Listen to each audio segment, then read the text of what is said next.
आपल्याला मार्गदर्शन करावं.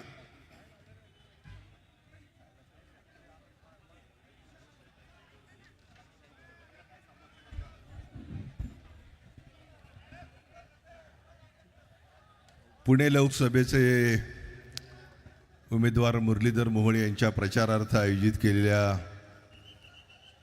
मनसेच्या पदाधिकाऱ्यांनी आयोजित केलेल्या सभेच्या निमित्तानं उपस्थित असलेले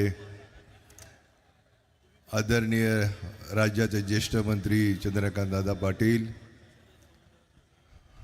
आदरणीय हर्षवर्धन पाटील, आदरणीय माधुरी मिसाळ, आदरणीय मेधाताई, आदरणीय बाळा नांदगावकरजी, आदरणीय सरदेसाईजी, आदरणीय बाबरजी, बाबू वागसकरजी, माननीय शेडगे, माननीय धीरजजी घाटे,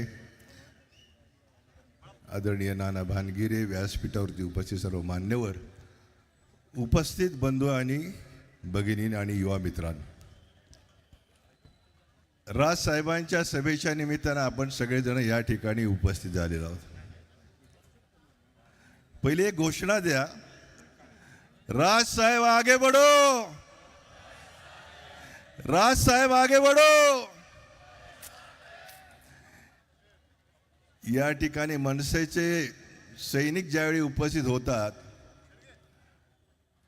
तर कुठल्याही विजयाला अडचण येणार नाही असं मला या ठिकाणी नमूद करावंसं वाटतं.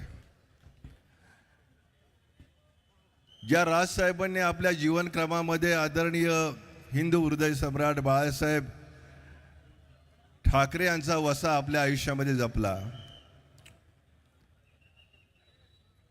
त्या राजसाहेबांना ऐकण्याकरता आपण सगळेजण आज या ठिकाणी उपस्थित झालेले आहेत. मला असं वाटतं की आज पावसाचा देखील वर्षा झाला म्हणजे एक शुभ संकेत या ठिकाणी आपल्याला मिळालेले आहेत. या सभेच्या निमित्तानं राजसाहेबांची ही सभा मुरलीधरच्या विजयाची नांदी ठरणार आहे असं म्हटलं तरी काही चुकीचं ठरणार नाही. या संपूर्ण वातावरणामध्ये राजसाहेबांनी आपल्या जीवनक्रमामध्ये मराठी युवकांसाठी जे जीवनमान जगलेले आहेत त्याला आपल्याला कधी विसरता कामा नये.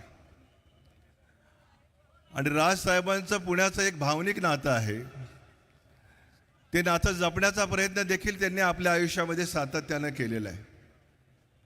मग बाबासाहेब पुरंदरेविषयी असणारे त्यांचा स्नेह, पुण्यातील युवकांविषयी असणारी त्यांची आपुलकी, या सगळ्या गोष्टीचा वेध घेत असताना आदरणीय देशाचे पंतप्रधान मोदी साहेबांना बिनशर्त पाठिंबा देण्याचं त्यांनी जे ठरवलं, तसं बघायला गेलं असं 2-1 सीट त्यांना मिळाल्या असत्या, परंतु बिनशर्त पाठिंबा देत असताना पुन्हा एकदा मोदीजींना या देशाचं पंतप्रधान व्हावं या भावनेतून त्यांनी खऱ्या अर्थाने ही साथ देण्याची संकल्पना जी उराशी बाळगली, त्या निमित्तानं आजच्या सभेचं आयोजन मनसेच्या या सर्व सैनिकांनी केलेलं आहे. मी त्यांना मनापासून धन्यवाद देतो. या संपूर्ण वातावरणामध्ये रवी धनगेकर पूर्वी मनसेचे सैनिक होते, परंतु वेगळ्या वातावरणामध्ये अपक्ष उभे राहिले आणि काँग्रेसच्या प्रवाहामध्ये ते गेले.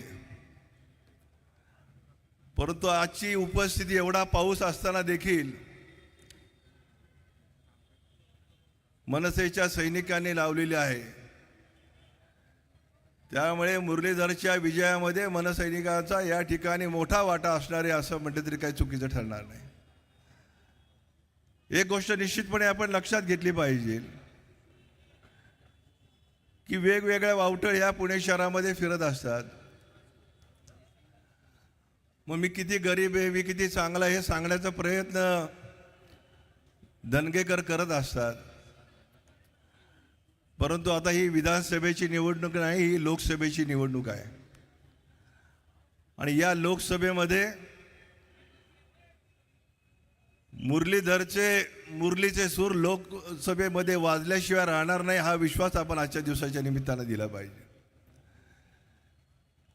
राजसाहेब ज्यावेळी एवढ्या प्रेमाने पुणे शहरासाठी ही सभा देतात, त्यावेळी तेवढ्या मोठ्या संख्येने मतदान करण्याचा संकल्प देखील आपण आजच्या दिवसाच्या निमित्ताने सगळ्यांनी करणं अत्यंत गरजेचं आहे. दादा नांदगावकर साहेब मागच्या वेळी गिरीश बापट 3,26,000 मतांनी निवडून आले, परंतु या महायुतीच्या सगळ्या कार्यकर्त्यांच्या जोरावर मुरलीधर मोहोळ, रवी धनगेकरचं डिपॉझिट घालवल्याशिवाय राहणार नाही, हे आजच्या दिवसाच्या निमित्ताने मी सांगतो. कॉर्पोरेशनची निवडणूक लढवण्यासारखी निवडणूक लढवू नका. याला काही उद्दिष्ट आहेत.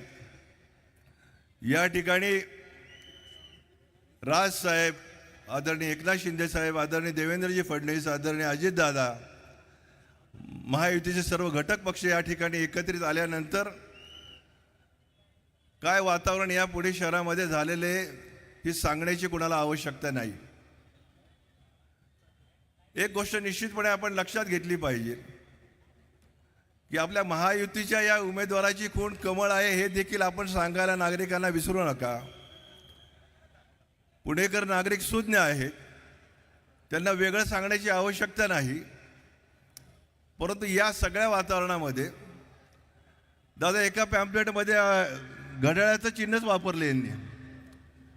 धनगेकरनी काय केलं की लोकांमध्ये जमलिंग होण्याकरता घड्याळाचं चिन्ह वापरले, त्याचा गुन्हा देखील दाखल झालेला आहे.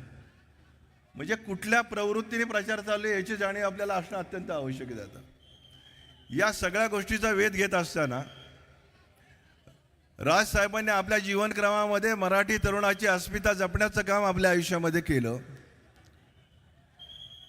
जर कोण वेगळ्या पद्धतीने मराठी तरुणांना, मराठी व्यापाऱ्यांना वागणूक देण्याचा प्रयत्न करत असेल तर त्याला वेळेवरती जाब विचारण्याचं काम देखील आदरणीय राजसाहेबांनी आपल्या जीवनक्रमामध्ये केलं आहे.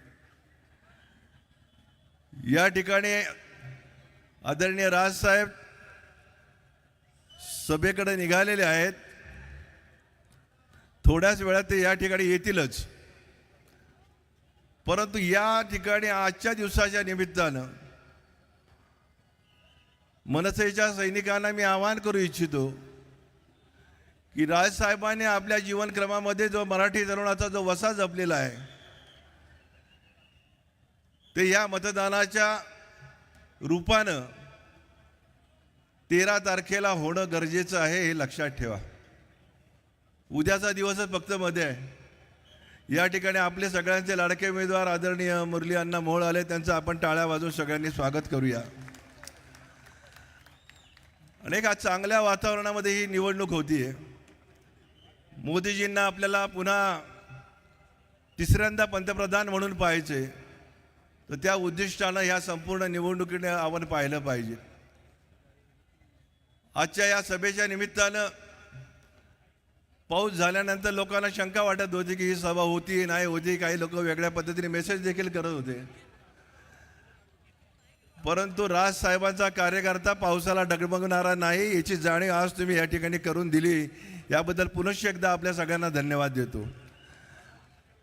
या संपूर्ण वातावरणामध्ये मुरलीधर मोहोळांना तुमच्या सगळ्यांच्या सदिच्छा आणि आशीर्वाद असणं अत्यंत आवश्यक आहे आणि ते आज राजसाहेबांच्या रूपानं त्यांना मिळाल्याशिवाय राहणार नाहीत.